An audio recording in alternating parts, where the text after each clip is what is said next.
4 seconds in. So we got to, like, we come in with flashlights and we're like pretending that there is a power outage in the community. You know what I mean? We've been fucking waiting, man. We've been fucking waiting. What's up, brother? How we doing? Nah, you ain't been waiting. Have you been waiting? No. At least 2 whole minutes. I literally, like, my fucking pookie gets so tight every time I jump on a Zoom, man. I feel like I'm going to fuck it all up, man. I've been on them all day today, too, man, doing these interviews. I'm like, of course, this is the one I fuck up, man. Apologies. It's all good, man. It's all good. Let's dive into it, because I was just I was asking about how long you two guys have known each other, and he said, you know, you met 10 years ago doing the play version of Small Engine Repair, and then you kind of clicked, and you've been hanging out ever since.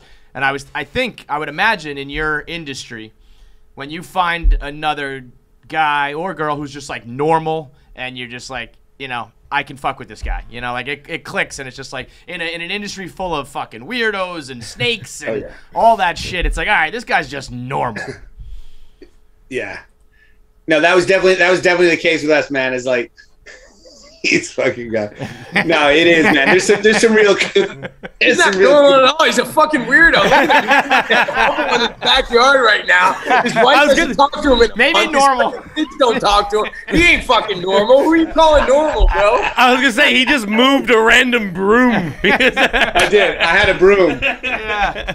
That was in the back. I don't know why that's an odd thing, but it is. He's got the broom, and I just learned that you broke your nose fucking 14 times. So maybe neither of you idiots are normal. I don't know. I was just a very bad boxer, man. I will say, like, you know, when I met Jon, it was at a point in my life, you know, I guess I was engaged, you know, like, I got into a lot of trouble in 2009.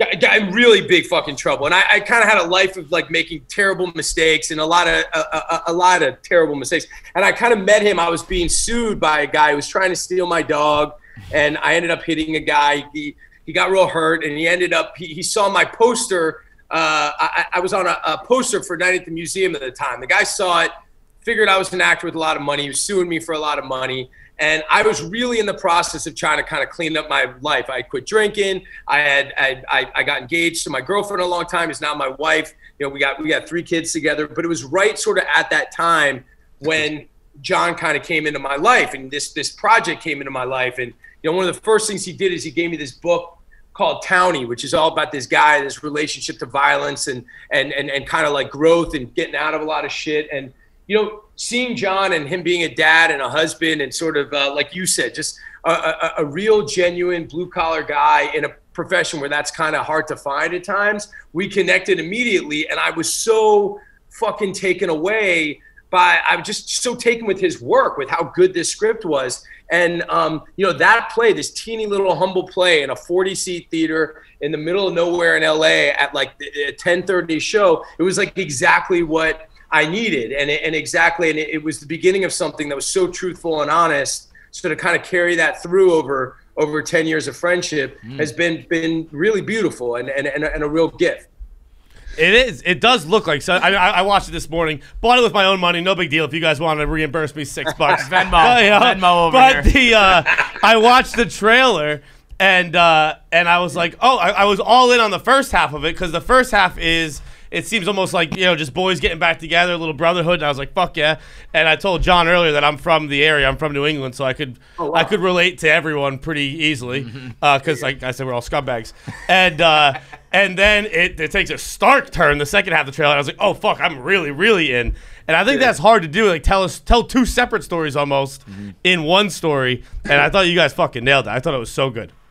Thanks, man. Appreciate that. That was the bones of the play, which, like, to Jon, what Jon's saying is, you know, it was a late night thing, so you got to keep people up, and a lot of people show up drinking and you know, wanting to be engaged, so they want their buttons pushed, and we kind of strangle them. You know, it's a master scene. The play is like the lights come up, and like you can't leave unless you walk across the stage, so you're fucked. You're a hostage, and you know, you're there, and people starting to get comfortable, being like, what's going on, and then, you know, people of all stripes starting to be like comfortable in that shop, and then it twists, and it was just really fun to do in person, and obviously we tried to take the DNA of that in the movie. You know what I mean? Is that why you having to hold people in their seats? Is that why you wrote so much ass and dick into the movie?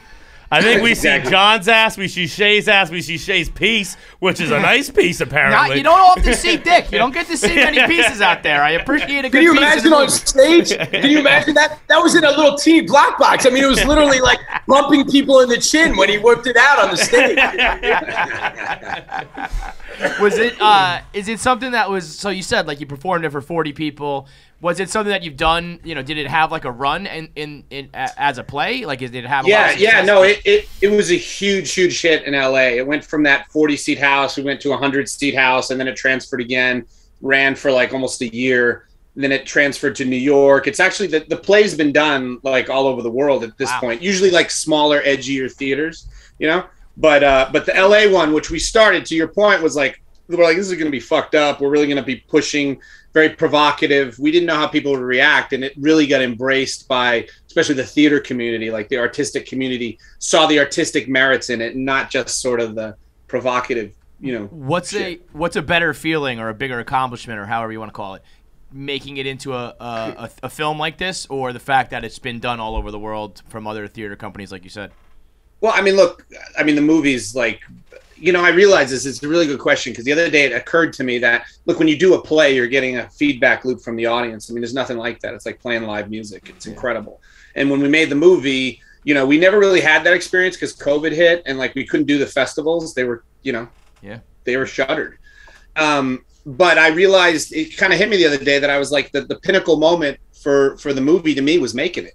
Was being on set with these guys, and me and Jon, like every night at the end of the day, there was no trailers. We're just working our asses off, and we'll be walking away at the end of the day. And we're like, I just can't fucking believe they let us make this movie. This is just, we're doing this. You know what I mean? Right. And that was like the peak. And you know, I've seen it. We've seen it with a couple of audiences, but you know, it's really, really hard now given everything that's going on. So, Jon, is it your dog in the movie?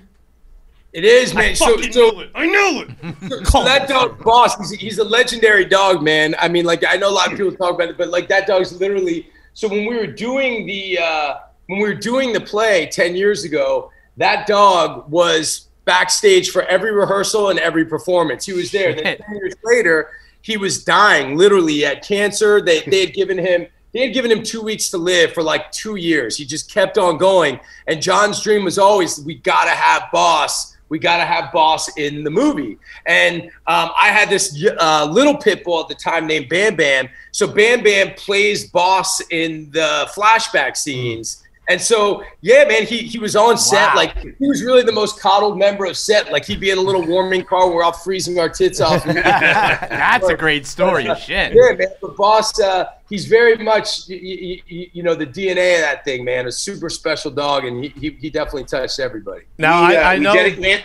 I'm sorry, go on. We ended up dedicating the movie. We had dedicated the movie to Boss. If you watch because awesome. He really was to the soul of the whole thing. And you know, he died soon after we wrapped. It's like he was waiting, you know, like he was hanging on to do the feature film, right? It really felt like that. Like, no bullshit. You know, it felt like that. And you know, man, the truth is like, we had this great dialect coach, Tim Monick, who I've worked with before and is a good friend of Jon's. I mean, look, this is one of those movies where you call in a bunch of favors, and that guy's one of them.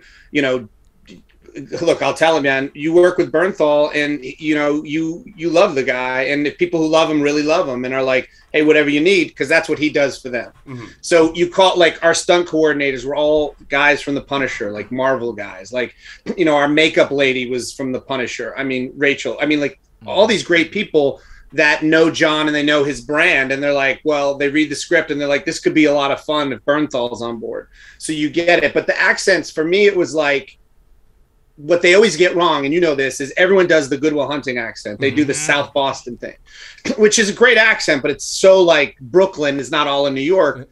And then, you know, my family and my experience is you can have people grow up a block away and have different accents. Yeah. Like my sister has a different accent than I do. You know what I mean? Yeah. So we really wanted to kind of fuck with all that, which was cool. And obviously Jon, who, like, all this kidding aside, works his absolute ass off to get that authenticity. You know what I mean? Mm-hmm. And everybody really, and Tim is like, you know, if you've never worked with a dialect coach or seen how they work, it's really kind of amazing how they break up the language phonetically and regionally and all that shit. It's very interesting. It's like, yeah, relearning a language almost in a way to, like, be able to just make it second nature, right?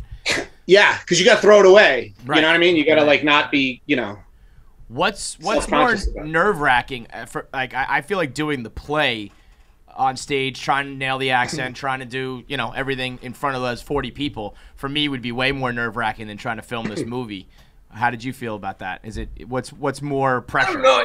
Look, man, I think, you know, not to sound like a cheese dick, but I just feel like at this point, it's like you got to look for things that scare you. You got to look for, you know, it's like I try to run to that shit. I mean, there's nothing like doing it on stage. There's nothing. It's an athletic endeavor. There's no second takes. There's nowhere to hide. If you fuck up, you fuck up. You got to keep going.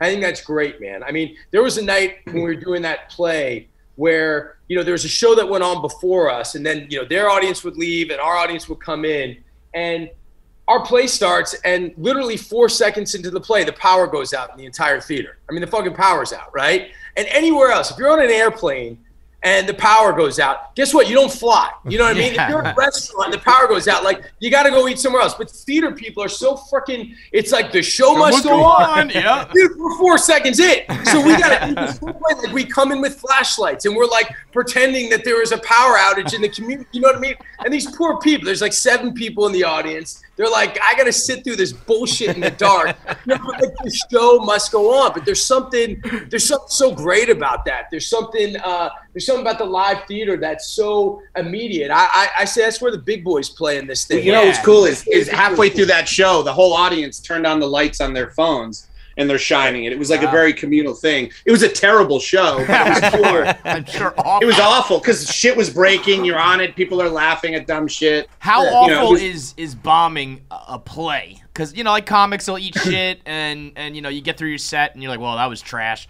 Or, you know, you film something and it's poorly received by the audience, but you're not right then and there. When you're just eating shit on a play and it's like, oh my God, we haven't even made it. You know what, man?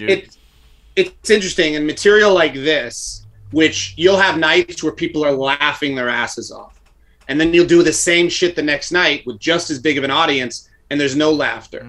You can't judge the audience because sometimes people, especially material like this, which operates dramatically in humor, sometimes people are like, I didn't want to laugh at that shit. I didn't want people to judge me or whatever. And they just listen, you know? Audiences are all different and you can't really relate that. But as the performer, it's really hard because you get that opening night explosion and people are laughing and you're like teeing up the joke because you know how good it is, and then it's like crickets and you're like, fuck it, just throw it away. It can throw you, but you really have to, I mean, to me it's like you just have to ignore them. Sometimes I hate them because I'm like, fucking we're killing ourselves up there, help us, like, come on, a little bit of like a chuckle, give me something, man. No. How did you swing, like, so like certain scenes in the movie, I was curious how they worked on stage, like the scene where you're kind of laying out how you have it planned out, what's going to go down. How'd that work on stage?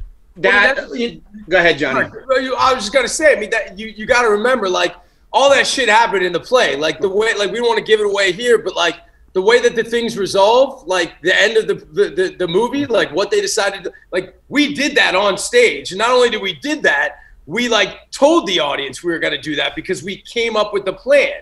So it's like the audience is like sitting there right in front of and being like, is this really, like, is this going to go down? Like, how is this going to go down? And you know, the moment in the back room, you know, again, without giving too much away, with like the gun and it's about to get to that point, you know, the palpability of doing that, like, you're like, how are they going to pull this off? And there was, you know, look, when we did that play, you know, Jon talks about, you know, the theater audience in LA, and they ate it up. It was such a huge hit. It was an undeniable success. But, you know, I was also bringing, you know, my friends in LA who are cops and firemen and pro fighters. And it was this whole other audience, a lot of whom have never been to a play before. And they were going crazy for it. And I think we just really wanted to capture that. We just wanted to capture that. We're not being preachy. We're making a piece of art about a bunch of people that usually people don't make shit about. And we wanted to capture that palpable energy. And I think we do. I think there's parts of this that are so fucking funny, and there's parts of this that's so touching, and it might offend the shit out of you, but I think that that's really good because it will generate conversation. And I think it's parents, you know, I think parents really identify with this, moms and dads, about, you know, all the dangers that are out there for the kids these days. So as a parent yourself, again, to keep dancing around it without giving it away, if you were faced with a similar situation, how are you handling that? Look, man. I mean, you know, it's funny. Or you know what? Actually, how's Jon handling it now? How's Jon handling it 2007? Because I think those are two different answers. That's a real question. I didn't know my kids back then. No, I mean, I think that it's funny because a lot of my friends, a lot of my really good friends who have seen the movie, and it's surprising, but the first thing that they write to me when I get a text message is just, "Hey man, I just want to let you know that I would go bury that body for you." Yeah, like, absolutely, right? There's part of that, and there's part of how that outcome is somehow like easier to swallow, for lack of better words, than the outcome that was actually. You know what I mean? Yep.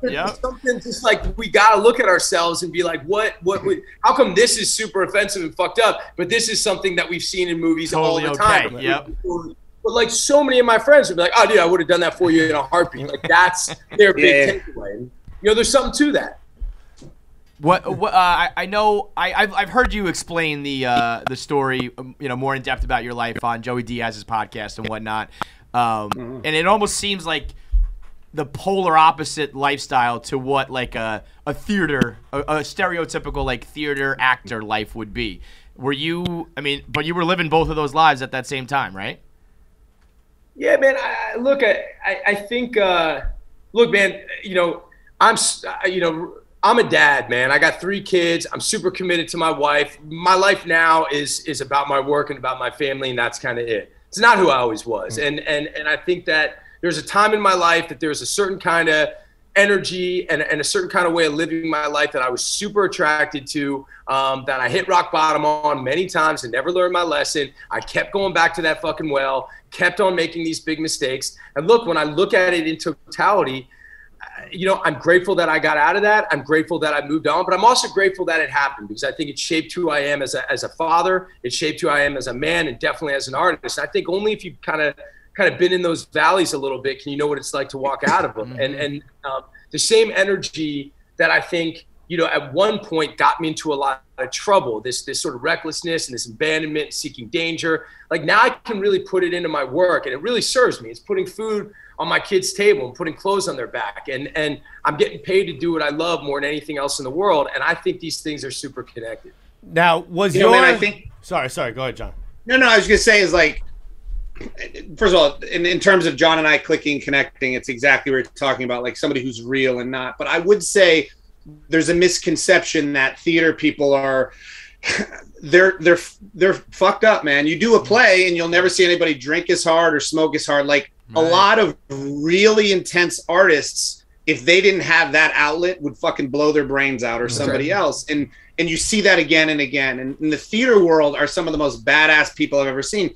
It is fucking terrifying going out on that stage. Like the director who directed Smell and Repair in New York, Jo Bonnie, who I've worked with many times, who Jon knew. She's this Australian former visual artist. She is the most badass, like incredible artist you've ever met. You know what I mean? Like she came up doing all these Neil LeBeouf plays. Her husband's Eric Bogosian.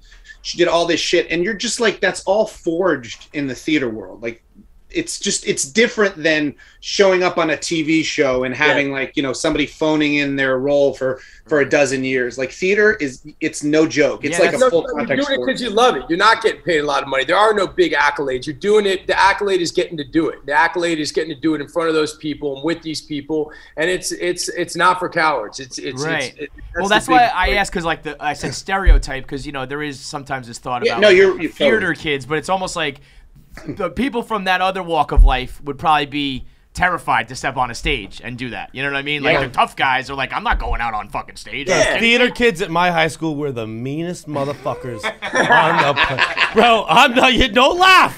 Don't laugh. They were fucking. Bro, they were bullies, dude. They fucking hated all of us. They'd sit at their own table, make snide remarks, dance in our faces. They were sons of bitches. Every single one of them. No hands and shit. But Jon, I got a question for you. You kind of talk about like, you know, when you made the change, and I know you live in Ojai now. Did that kind of coincide at all? And the reason I ask is because I remember in Wind River, you're doing the speech about Ojai, and like you say it so passionately where it's almost like it's real. Like, was that written, or was that kind of from the heart? No, I mean, that was that was the second thing I've done. I've done 3 jobs with Taylor Sheridan, the guy who wrote and directed that. And when he asked me to come do that, I'm as Jon knows, Jon is one of the best writers working in the business. It's something that I've fallen in love with, and I'm trying really hard to do. I'm writing more and more. And Taylor is one of the people that I shared that with, and Taylor knew that I was writing. And one of the sort of things he said to me in doing that part is he said, look, the way that we're going to tackle this is you're going to open that door and everyone's going to think you're a bad guy. I'm going to give you 2 minutes to have a monologue where you can convince everybody that you're a good guy, and then you got to show everybody that you're the good guy, right? And this awful thing's going to go down. So that was one day. I got my car with Boston Pitbull, drove to fucking New Mexico, went up into the mountains, shot that scene. It was 24 hours on set. We shot it through the night, and then I left. It's my favorite thing to do. Just come, throw down, get the fuck out. And all of that. Taylor knows I'm from Ojai. He let me write that monologue. And look, what's interesting about that is the reason why I chose Ojai is on his first film that I did on Sicario. I met Emily Blunt and my wife and I, because of a lot of the trouble. It's all kind of connected because of all the, I lived in Venice Beach for like 15 years, and I was trying to kind of just like put a lot of that life behind me. And we were trying to get out of Venice, and we had young kids, and every time I came home to my house from being on the road, there'd be like 100 people at my house. It was like a big party, which was awesome, but it was like I got to get to fucking know my kids, man. And so we wanted some space, and I met Emily Blunt in Sicario, and she had moved to Ojai. She said, just come up, like see it. I guarantee, like you'll love this place. It's like this throwback town, and we did. We took her up on it. We found a place. The day we moved up here, her and her husband moved out. But still. Bernthal's here. That's when you know the neighborhood's jumped the shark. Bernthal's values go way down. Serious, dude. I'm just trying to be nice, you fucking loser. Nobody actually takes you up on those offers. What the fuck?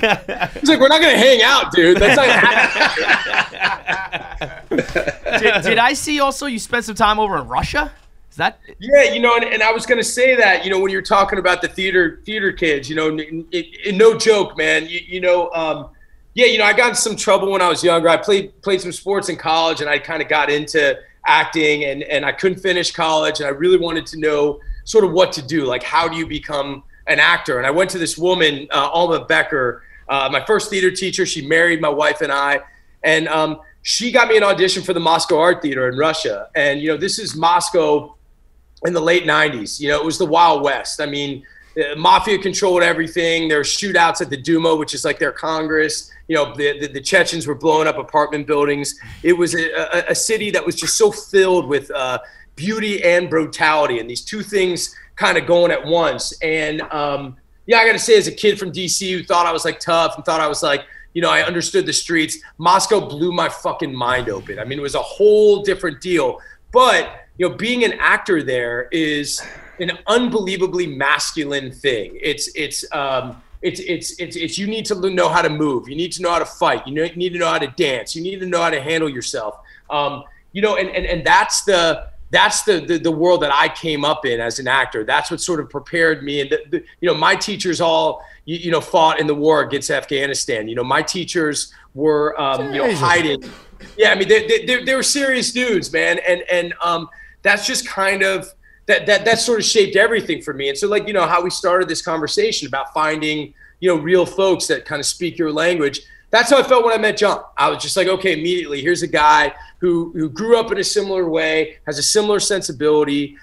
He's got a huge heart. He's a sensitive guy, but he knows how to handle himself, and he says what he means and means what he says. And you can see that in his writing. And and I think that's sort of explains the sort of depth of not only our connection, but the reason why our families are connected and always will be.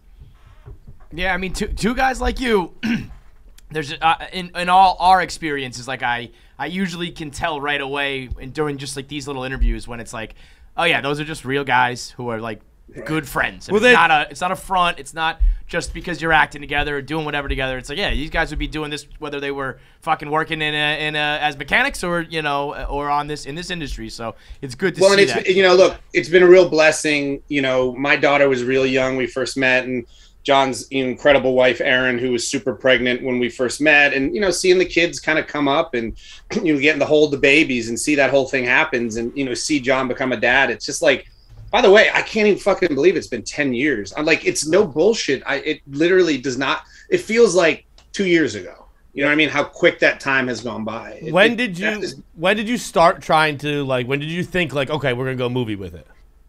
Well, you know, look, I remember Jon picking me up in his, like, shitty F-150 he had back then, and we went to, like, get food before, and he's like, bro, he's like, man, he's like, we got to keep doing this shit. And I was like, yeah. And it was weird. It was kind of like first dating. Like, I'm like, I don't want him to know how much I like him. You know what I mean? Like, it was weird. 'Cause, you know, and he extended it. I was like, I've been thinking the same thing. I was like, it's great. Because, look, man, it's hard. You know, he was, you know, when I was, like, in my early 30s, he was in his late 20s, early 30s, whatever the fuck it was. It's harder to meet friends when you're, like, an older dude. You know what I mean? Like, when you didn't grow up with. Did we lose Jon? Uh-oh. I told you, man. He's in a fucking bomb shelter in the backyard of his house, dude. I'm telling you. We were always like, the weirdest motherfucker. He's got people buried out there, dude. You know what I mean? I'm telling you, like, I know where he is right now. You know what I mean? That just showed you everything. There's no reception back there. No, I'm in a van right outside their office. To be clear, Jon, we kind of lost you halfway through that. That's shit. I'm sorry. I'm sorry. That's what. Anyway, I was saying, like, we you know, when you make an independent movie, you want to keep it simple. And this is primarily one location, so that was good. But we were always like, it's feasible. And then, honestly, in the 10 years, the themes of the play and the movie just became more relevant. And to me, Me Too movement was like, oh shit, the play has that dialogue, like is about that. Right. And it became even more relevant. And it was like, how do you contribute to that conversation in a completely unfiltered, masculine prism? Yeah. And that, like, really excited us and gotten everything going. And it didn't feel like, oh, everybody loves that play. It was more like, wow, we can make this take place in present day, and it's going to be even more potent. So a lot of stuff just clicked. Yeah, it was. You're right with the Me Too stuff, and it's a particularly real moment when Packy and Wino are kind of listening to the story from I forget it. Oh, from Chad. Of course, his name's fucking Chad. Yeah. By the way, that kid's either an unbelievable actor or an asshole. I can't decide which one it is. It's half and half. But when they're kind of laughing along with the story, and you already know, as the viewer, you already know what it is, and you're like, oh, you guys are gonna feel so fucking bad about this, and you can really kind of like attribute that as a much broader spectrum to people in your life. Well, and that was one of the things is, like, as a dude, I mean, Jon and I always talked about that. Like, as a guy, when you grew up in a certain neighborhood and environment, guys will always casually bring up stuff, and you're like, that's sexual assault. Dude. Yeah, that's fucked up, dude. That's not cool, man. Right, that's not cool. I'm not going to high five you. Like, that's fucked up. Right. You know what I mean? Yep. It was kind of that thing. Now, the play, we you know, the play hides it even more because you ain't going anywhere. But it's funny with the movie, like, when you some people don't get it. Some people, they're like, why did he hit him on the wrench? Like, what's going on? You know what I mean? Yeah. And some people it takes, I just spoiled some of the movie. But anyway, Hey, guess what? You're a fucking terrifying dude, bro. I feel like Jon gets a lot of credit for being a scary guy, particularly from The Punisher. But, I mean, that bar scene? Scary. You in his face being, show me the fucking picture? Scary. It's straight up. Yeah. All that is big. He's a big dude too. Like, he's way bigger. Like, people are always like, oh, like Jon's a big man, and he went through this whole process like a few years ago. He met some like Bulgarian like weightlifting coach who had him like drinking quarts of, like the guy's like, I don't know, I want to put on like 70 pounds of muscle. You know, I'm like, what kind of dude? He's like, you know what I mean? Like, you getting like the oxen trade, and he's all like, he just started like lifting, like he's always been a pretty big dude, but he's scary as shit, man. Yeah. And I think in all seriousness, look, man, this is it's an unbelievable undertaking when you think about what Jon did. Like, Jon's never directed a movie before. Jon's never starred in a movie before. Jon wrote this movie. Like, he did all those things. And I, like, in the beginning of this, I was like, dude, you sure you want to do all this? Like, you sure you want to just say, and it was crazy, man. He's what he told me is he was like, look, man, like, you're the only one that I can see playing that part, and I'm the only one seeing that play this part. And he's absolutely right. And I was so glad that he like stuck to that. It's the way in which this movie was made, again, I not to be corny and shit, but there's so much love.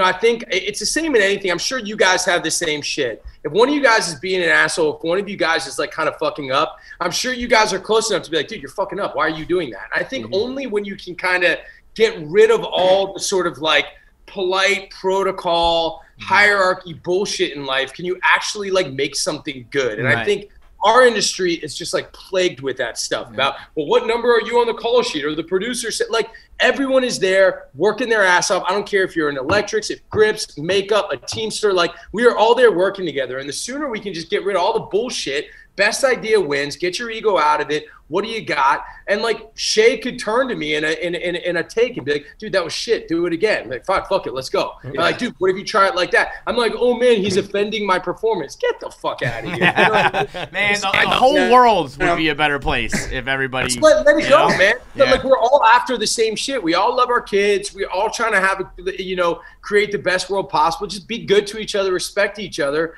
and just get rid of all that bullshit. Although, let me ask you. Nope, good. Oh, go ahead, sorry. Nope, you. I was going to say it was a very singular artistic experience where, like, for me, I was like, all the anxiety and anger of that character was really replicated in the process of making the film. So it's like you just sit in that. But, at its core, there's a story about three men who love each other. And in particular, the character I play, Frank, who's in a real tough situation, and they're pulling for him and stepping up. And that happened, like, in real life. You know what I mean? Like, you had Jon and Shia, who Jon knew for a while, and we all fell in love with each other, you know what I mean? But like everybody pulling for each other, and like, this movie would not have worked if you had a prima donna or there wasn't that real chemistry. I can't imagine it. I don't know. It's intimidating to think about how to ever replicate that again in something else. Right. And, I've seen Jon in other sets. I've worked with him in other shit, and he brings that out of people. But everybody has to be on board. You know what I mean? Yep. Otherwise, it just doesn't work. It sounds like you're both like two, big guys who can each handle yourselves. Head to head, though, who wins? Oh, look, I think if I snuck up on Jon, maybe. No, Jon is like an incredible athlete and a sick fighter. I definitely can handle myself, but I've seen, Jon is like a really. Like he knows it. He's not smiling. He's like, yeah, I would fuck him up. I'm tough for an actor. I'm tough for like a regular guy, but Jon is like an exceptional fighter and a boxer. Yeah, I'm not fucking with Jon. I'm telling you, ungodly strength. I would never want to see that happen. I'm telling you, if I got the one hold and just held, that's it. But I've seen Jon box, and it's really. Yeah, he's real good, man. All right. Before we let you go, by the way, the movie's out. It's unbelievable. I say that a million times. I was actually telling Kevin about it. I was saying that I was comparing it to the second half. To me, gave me almost. I don't know if you guys have seen Green Room. Yes. Which is one of my favorite movies of the last 10 years, whatever it was. The second half, once the shift happens, gave me a lot of Green Room vibes, which is a huge compliment from me. So watch that on Amazon and all that shit. But Jon, I have one question before we go. And it is one of my favorite stories that Shia didn't tell the full story, I don't think. Shia was telling a story about you guys on the set or in a hotel for Fury. And you guys were there in your fatigues or whatever it was. And Is it a chicken story? It's the chicken story, yes! Crock of shit, dude. It's a crock of shit. Listen, and the reason why I know it's a crock, because I just did the hot ones. And my kids were watching the other day, and they were watching that story because they animated it. And first of all, I wasn't there that day. I wasn't even there. And it is true. It is true that he didn't shower. And it is true that he went in like covered in mud and stench and filth. It is true that he went in there and just took chicken. Now, what was the conference? It was like a billionaires conference, right? Yeah, it was like, I know that they did do like the Bilderberg. That's what he called it. I know that they did that there. I think this was just like a really nice like law firm or some shit. And he's like, fuck it, they got chicken. And he walked in, and I do know he had a plate of chicken. And then I do know that security kicked him out. And then I do know that Logan Lerman kind of tried to stand up for him, and then security started yelling at him. And then when I found out about, I had a conversation with the security guard because he went after Logan, but I was not there. I didn't leave him hanging. I would have said, leave the chicken alone. You know what I mean? Like, it's not just because he was so filthy; it's because he smelled. Well, hang on. So you're not a fucking bury the body with him guy. If you go in there, you get that chicken. Man, it's just not worth it, man. It's just it's chicken. Like, what are we talking about? You know what I mean? Yeah. All right, fellas. Well, really appreciate the time. You guys seem both like awesome guys. So congratulations. Strongly recommend. Go watch the movie. Small Engine Repair. Thanks, guys. Really appreciate it, man. Have a good one, boys. Thanks, fellas. Bye. Thank you, fellas. Have a good one. If you're watching on YouTube, click here to subscribe so that you get all the new episodes as they come out. And John, what should they click if they want notifications? Make sure you click thumbs up for the like. Hit that bell icon.